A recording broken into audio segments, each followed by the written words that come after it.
জাতি মাটি ভেটিৰ সুৰক্ষা আমাৰ সংকল্প আছিল, আমাৰ সংকল্প আছে আৰু সংকল্প থাকিব। লোকপ্ৰিয় গোপীনাথ বৰদলৈ আৰু বিষ্ণুৰাম মেধিয়ে অসমৰ ৰাজহ আইনত চেপ্টাৰ 10 আনিছিলে, 10ম অধ্যায়। 10ম অধ্যায় মানে কি?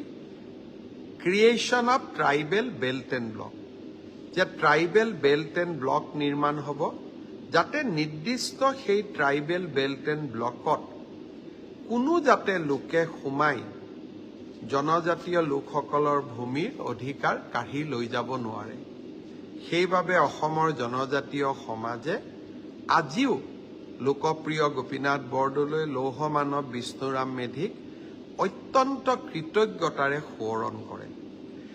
আজি মোৰ বাবে এটা সৌভাগ্য হ'ল আৰু মই নিজকে আজিৰ দিনটোত পৰম সৌভাগ্যৱান বুলি অনুভৱ কৰিছোঁ যে আজি অসমৰ ৰাজহ আইনত আমি 12 অধ্যায় এটা সংযোজিত কৰিলোঁ।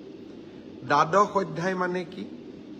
যে আমাৰ যিবিলাক হেৰিটেজ ষ্ট্ৰাকচাৰ আছে, অনুষ্ঠান আছে, বৰপেটা সত্ৰ, বৰদোৱা সত্ৰ, মাজুলী, ৰংঘৰ, চৰাইদেউ মৈদাম, কামাখ্যা ধাম, এতিয়াৰ পৰা এই যি আমাৰ হেৰিটেজ ষ্ট্ৰাকচাৰ আছে বা সত্ৰ আছে, যিকোনো সত্ৰৰ 5 কিলোমিটাৰ এৰিয়াক আমি প্ৰটেক্টেড এৰিয়া বুলি ডিক্লেয়াৰ কৰিব পাৰিম।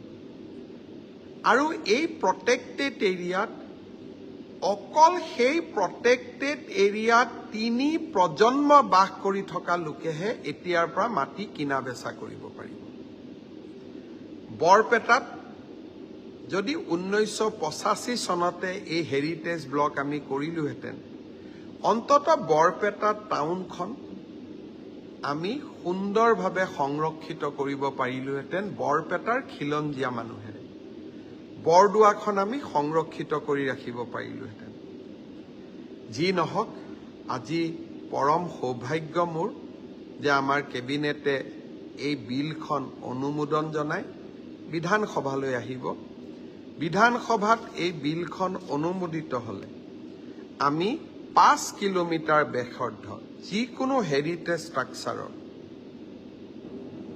বৰপেটা হ'ব পাৰে, বৰদোৱা হ'ব পাৰে, বিলাচীপাৰাৰ মহামায়া থান হ'ব পাৰে, বিভিন্ন 250 বছৰৰ পুৰণা হেৰিটেজ ষ্ট্ৰাকচাৰৰ 5 কিলোমিটাৰ এৰিয়া আমি তাৰে 3 প্ৰজন্মৰ পৰিয়ালৰ মাজতহে মাটি কিনা বেচা কৰাৰ অনুমোদন দিম। ফলত আমাৰ ভূমিসমূহ সংৰক্ষিত হ'ব। গোৱালপাৰা জিলাক লৈও এনেকুৱা এটা অবিভক্ত গোৱালপাৰা জিলাক লৈও আমি ৰাজহ আইনত 12 অধ্যায়ৰ পিছত চেপ্টাৰ 13 আমি ইনক্লুড কৰাৰ বাবে এটা প্ৰচেষ্টা হাতত লৈছোঁ। আজি দিনটোত আমি ভূমি সংক্ৰান্তীয় আৰু 2টা কাম কৰিলোঁ।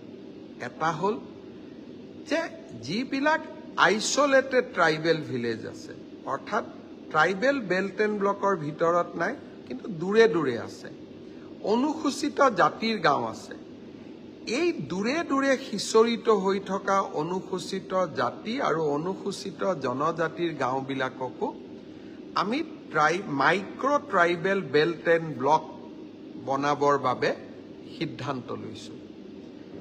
ৰণোজ পেগু, উৰ্খাও গৌৰা ব্ৰহ্ম আৰু পীযুষ হাজৰিকাৰ নেতৃত্বত আমি এখন কমিটি কৰি দিছোঁ। যি গাঁৱে নিজে বিচাৰে যে আমাৰ গাঁৱত 80% ওপৰত ST বা SCৰ লোক আছে, আমাৰ গাঁওখন ট্ৰাইবেল বেল্ট হ'ব লাগে, আমি ৰাইজে অনুৰোধ কৰিলে সেই গাঁওবিলাক আমি নটিফাই কৰি দিম। তৃতীয়, মিছন বসুন্ধৰা 2 যেতিয়া আমি হাতত লৈছিলোঁ, আমি নগৰ আৰু গুৱাহাটী মহানগৰীৰ বহুত ভূমি পট্টন দিছিলোঁ। পিছত মোক ৰেভিনিউ ডিপাৰ্টমেণ্টে জনালে যে লেণ্ডৰ প্ৰিমিয়াম বহুত হোৱা কাৰণে দৰিদ্ৰ আৰু মধ্যবিত্ত লোকসকলে মিছন বসুন্ধৰাত মাটি পোৱাৰ পিছতো মাটি কিনিব, চৰকাৰৰ পৰা মাটি ল'ব পৰা নাই।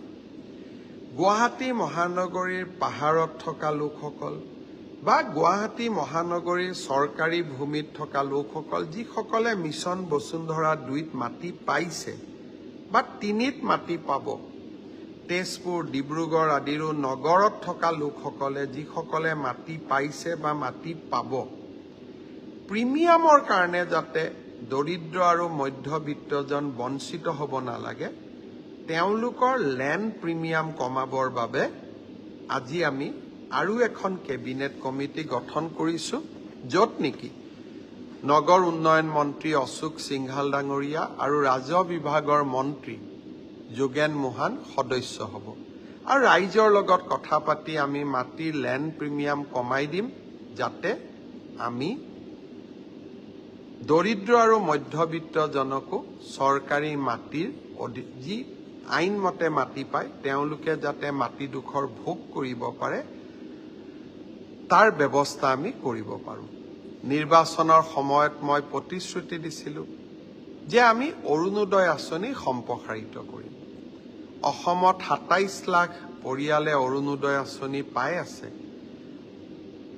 আজি কেবিনেটে অনুমোদন জনাইছে যে আৰু এই ২৭ লাখৰ ওপৰতো আৰু 12,60,000 মহিলালৈকে আমি অৰুণোদয় আঁচনি আগবঢ়াই দিম।